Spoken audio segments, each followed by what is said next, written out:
بسم الله الرحمن الرحیم. دوستان و دانش آموزان عزیز، السلام علیکم و رحمت الله و برکاته. ان شاء الله با امید صحت و سلامتی شما و خانواده های محترمتون. من میرویس صمدی هستم و در اولین قسمت از آموزش جامعه ICDL مهارت فناوری اطلاعات و پایه میخواهم به معرفی کامپیوتر و تاریخچه کامپیوتر برای شما بپردازم.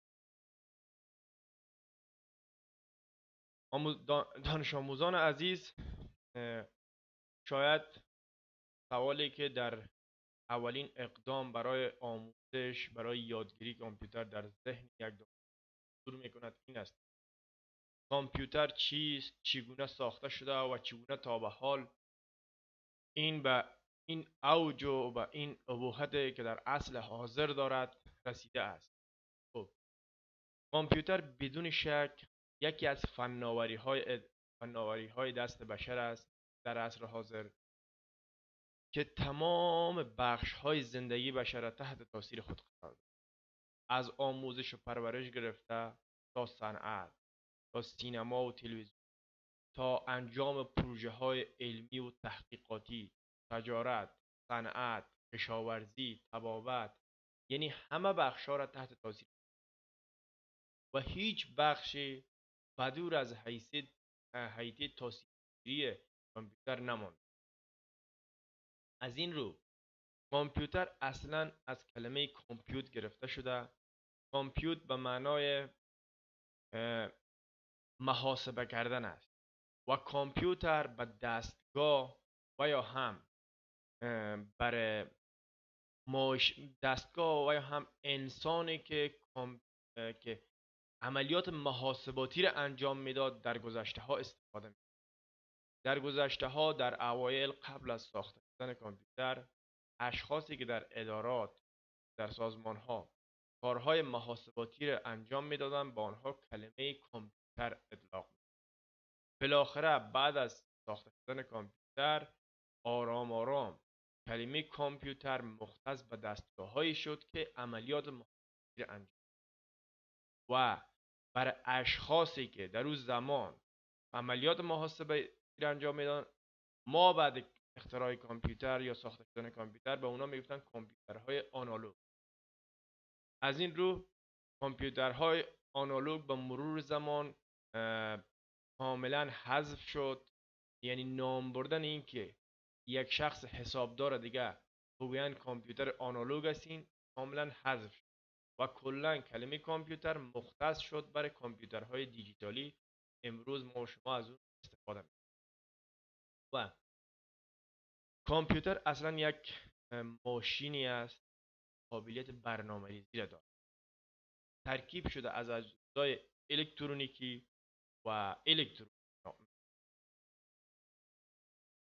که با دادن بعضی از دستورالعمل‌ها و تعریف کردن آن برای کامپیوتر میتواند پردازش‌ها را مطابق اون دستورالعمل‌هایی که برای داده شده اجرا نماید.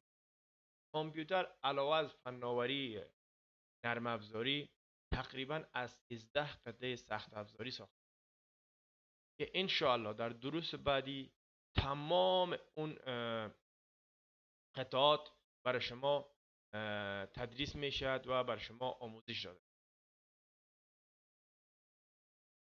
انشاءالله که و همچنان هر آن دستگاه، هر آن ماشینی که این 4 دیوایس یا همون دستگاه یا همون قطعه را در خود داشته باشد و اون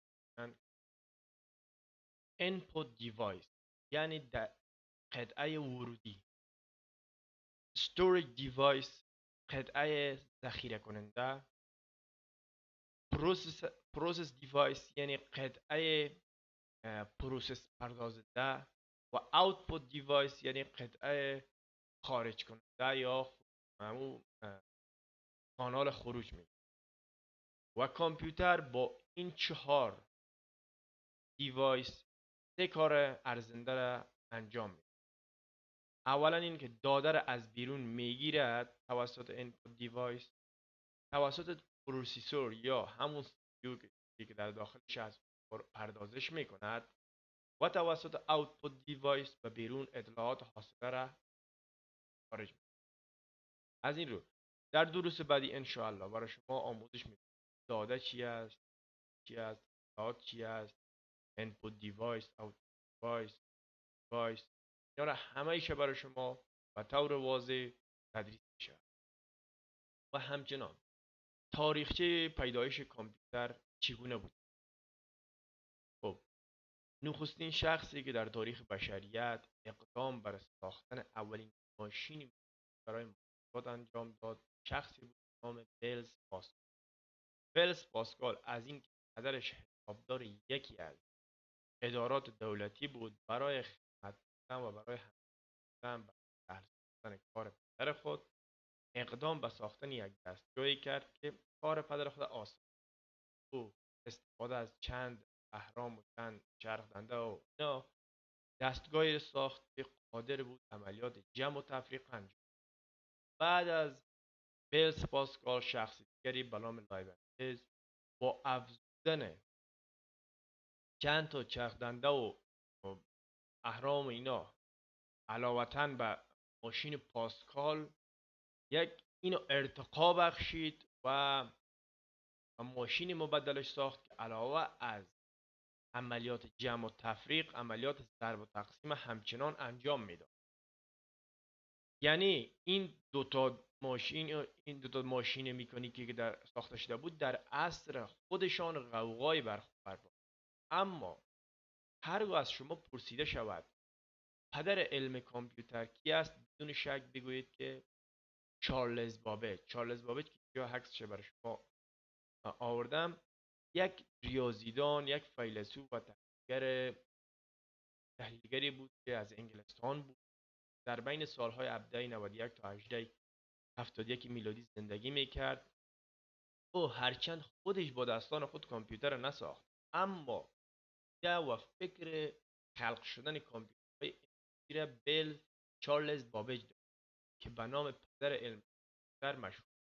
چارلز بابج هرچند در زمان خودش یک دستگاهی ساخته بود که عملیات جمع و تفریق ضرب و تقسیم قوی‌تر از دستگاه لایبنیز یا ماشین لایبنیز انجام میداد، اما همیشه به فکر این بود که یک ماشین بسازد، برای اون ماشین برنامه تعریف کند و مطابق اون برنامه‌ای که برای اون تعریف کرده داده ها را برش بده و نتیجه خود بگیره. اما وفات کرد در سال 1871 و خودش نتونست همین مفکوره و فکر خود تحقق.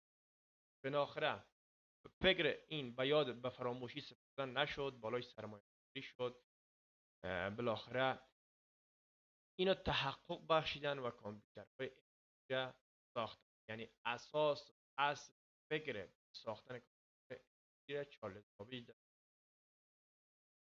بالاخره در سال 1943 در بهبود مدیریان جنگ دومی وزارت دفاع امریکا با شرکت IBM سر یک پروژه به نام ASTC کار میکردند که بالاخره فرآیند از این پروژه منجر به اختراع یا ساختن اولین کامپیوتر دنیا شد. اولین کامپیوتر دنیا به نام اینیاک که در سال 1947 در دانشگاه پنسیلوانیا ساخته شد. یک عکسی آوردم از کامپیوتر اینیاک. کامپیوتر اینیاک تقریباً 30 تن وزنش بود، 900 متر مربع فضا را اشغال کرده بود و آپراتور از در جایی که کار میکرد 15 متر همون ساحه بود که کار میکرد. خیلی یک وسعت زیاد و وزن بیشتر داشت. بالاخره کامپیوترها تا رسیدن به اینجا که ما فعلا پشت اون دستگاه نشستیم 5 نسل رو سپری کرده. نسل اول کامپیوترها که فعلا هم ما نسل دومش هم پاس کردیم، نسل دومش رسیدیم. این نمونه از 5 نسل کامپیوتر هاست که فرست جنریشنش از اینجاست. اینجا این شخص استاده که خیلی کامپیوترهای بزرگ بوده. سیکند جنریشنش اینه، فرست جنریشنش هم این، فورت جنریشن هم این و فیفت جنریشنش هم این.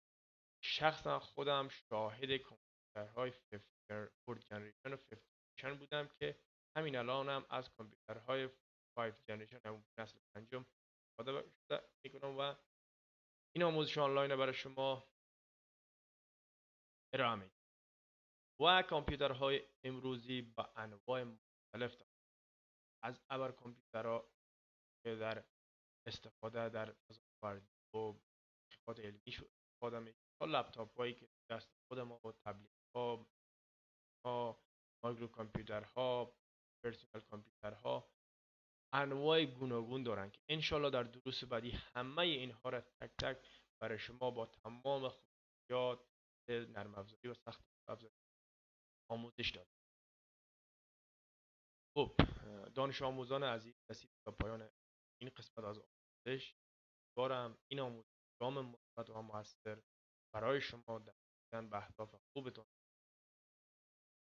همواره دلتان شاد و در پناه و عصمت خداوند سال باشید.